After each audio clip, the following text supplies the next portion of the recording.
All right, guys, welcome back to the BBZ Poker Channel. I am BBZ, and today I'm going to tell you 5 things that kill poker careers, okay? So these are things that people don't necessarily want to hear. They're all, to some degree, going to kind of like orbit around discipline, okay? Because discipline is such a big part of successfully managing a poker career or any like small business, really. So number 1 on the list is excessive or misplaced confidence. Now, in order to play poker, you need to have some confidence. In order to like make the bet on yourself, bet that you can win and that you're going to beat other people, that requires confidence. So there's like almost a filter in place for people who play. And now the excessive confidence is going to lead you to overreach, right? You're going to be playing in games where you don't have an edge. You're going to be playing in games where, games that are just too big. You have maybe a $10,000 bankroll and you're playing $1,000 tournaments. And no matter how good you are, unless you just sun run, you're going to lose all your money. So excessive or misplaced confidence is probably the thing that kills poker careers the most, just because it's kind of, it reaches in so many, it's got so many tentacles, right? Like it can mean that you're playing games that are too big. It can mean that you're playing games that are too hard. It can mean that you're moving from one format to another format too quickly. You didn't put in the work, right? You assumed you knew. I've seen lots of players, tons. Like they win $500,000 in MTTs. They come into sit and goes, they lose $500,000. They win $500,000 in sit and goes, they go play cash games, lose $500,000. So this happens all the time. And I get exposed to this more than I would say anyone else probably in poker, because of the staking business that I've run for so many years, which by definition is like when successful poker players run out of capital, they come talk to me. So it's very commonplace, and excessive or misplaced confidence is for sure the number 1 career killer. Number 2 is inconsistency. Now, inconsistency to me is something that I try to stamp out in my own behavior whenever I can, but it manifests itself in poker players most often, in my experience, when they win a big score. They make like $150,000 and then they disappear for a month, right? And maybe they work with me and they win the money, right? Like they handle everything properly. They do everything from an integrity side, perfect. And then they go AWOL for like 3 weeks, 5 weeks, a month and a half, 2 months. And I'm like, dude, where'd you go? Like, where'd you go? And he's like, oh, like I took a vacation. I had some time with my girl. Like I saw my family, like blah, blah, blah, blah. And it's like, I mean, if you were in any other business, like it would have died. I mean, you have to be consistent. You have to show up to the office every day. Like you have to study. You have the things you need to do to be successful. And they don't involve taking 2 months off every time you win money. I mean, like poker is volatile. Like you're going to have these periods where you don't win anything, and then these sharp periods where you win lots. And you can't just take every single time that you have an upswing to just like party and blow it. Like you can't behave that way. And so inconsistency, that's why it makes the number 2 slot there. Lack of studying is going to be number 3. Personal favorite of this one because I study so much. But, when people first come into the BBZ organization, when people first come talk to me about staking or becoming a CFP or the seminars or whatever, they usually don't have much of like a regimented study program. Now, everyone inside my organization is required basically to attend the seminars that we do. So I'm either hosting those sessions or my students are hosting those sessions, like some of my coaches who happen to also be my students.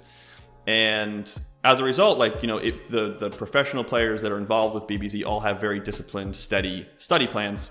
And we do our best to monitor and make sure that people are keeping up. If you kind of study when you feel like it, and it's not regimented, I would say that like you run the risk of becoming like, or of losing what is an edge, right? Like you take some obsolescence risk, okay? So you risk becoming irrelevant. So there's no such thing as being as like stasis or static in poker. You don't get to be in 98th place, in the world or whatever today and like next year and 3 years from now. You might be 98th in the world today, but if you're not working your ass off and studying a lot, then tomorrow you're going to be 99th and next year you're going to be 1000th, right? Like it moves fast. So you need to be staying on top of the study routine. Like there's just no way around it. And if you're studying and you're out studying people, you can climb those rankings, right? So very important. And so that's why it takes, I wish I could make it number 1, but the bottom line is a lack of studying isn't what kills careers the most. What kills careers the most is definitely misplaced confidence. Number 4 is the lack of financial discipline. Okay. And a lack of financial discipline, you could say like ties into that misplaced confidence. But what I'm referring to more is like people get some money, they get a bankroll, and they blow it on nice cars, vacations, eating out, drinking, partying. And I, like I said, in the line of work that I've got, where I've been running the staking business for so long, I've been exposed to all of the ways that you can lose $1 million. All of the ways you can lose $500,000, all of the ways you can lose $100,000. And I would say that a lack of financial discipline where people just blow the money is a huge career killer. Because like it oftentimes it'll require you to forego certain opportunities. Maybe you can beat certain games, but like your backer requires you to take a fraction above a certain buy-in level, and because you don't have the capital, you can't do that. Or like there are all kinds of things. Like a good opportunity comes up to go play like a live the WSOP main event, great tournament, right? And you want to have you can't go. You can't go this year because you can't afford the plane ticket, you can't afford the hotels, you can't afford the food. And like, why not? When you won $150,000 3 months ago. And if you think that this is like a stretch, like these numbers are legit. I know people who have won $2 million who come to me and need me to fly them from point A to point B. And I'm not joking, like I'm being serious. So a lack of financial discipline absolutely destroys careers. And it's very common in the poker industry because we glorify winning and losing. Like the bigger the swing is, it's almost like that's celebrated. And so people are relishing these massive highs and unfortunately have to cope with some really dark lows. So I would say a lack of financial discipline is for sure one of those poker career killers. And then lastly is the lack of integrity. And this one I put last, but it's not in last place. This one could be first place, second place, third place, fourth, fifth, all of them. I put it in last to run anchor, to hold the team up. So a lack of integrity is going to be the one thing that absolutely, permanently, and irreparably destroys your poker career. Because if you have the first four and their problems, but you're one of the best players in the world, it's going to be hard to have a lack of studying and be one of the best players in the world, but bear with me. If you're too confident and you're inconsistent with your volume and you have a lack of financial discipline and you don't study as much as you should, but like at the moment, at least you're one of the best players in the world, other people will believe in you. Other people will invest in you. Other people will support you. There are businesses that exist to make sure you continue to have a career. Mine's one of them. So the staking business I have will do that for you. If you don't have integrity though, there's nothing we can do. If when I send you money, you steal it, you're done.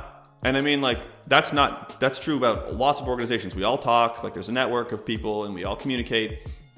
And so if you have a lack of integrity and you can't be trusted, that is for sure, that's the thing there's no coming back from. That's the career killer that you almost you don't get a second chance either. You can't work on it. If you have a lack of financial discipline, you can work on it, right? You study it, you read about how to manage your finances better. You pay more attention, you build some spreadsheets, you build some budgets and things like that. You can cope, right? Lack of studying, start studying, right? You didn't study your whole career, start studying, no problem, right? You're inconsistent, get some discipline, right? Get a relationship that'll help you. Use your phone as an app and says today you have to grind, this is your schedule, plan it out, map it, whatever. I'm not saying it's easy, but it's doable. A lack of integrity, if you destroy your integrity publicly, you can't just build it back up again. If no one trusts you, no one trusts you. Trust is one of those things that you either have all of it or you have none of it. There's no I 30% trust you. It's I trust you, here's enough money to play high stakes poker, which amounts to essentially a 6-figure line of credit with no collateral, or I don't trust you, you can have no money at all. It's black and white. So a lack of integrity, because of the way that it works, you can't go from 0 to 10% to 20% to 30%, right? It's either 100 or 0. So if you torch that, you're screwed. So lack of integrity, running anchor takes up the 5th spot. If you guys like videos like this one, be sure to subscribe. Okay, it's just feedback for you. Make sure you press the like button on this video. It lets me know that you guys want more content like this, and I'm going to do my best to help you guys out and create as much content as I can. So thanks very much, and I'll see you guys soon.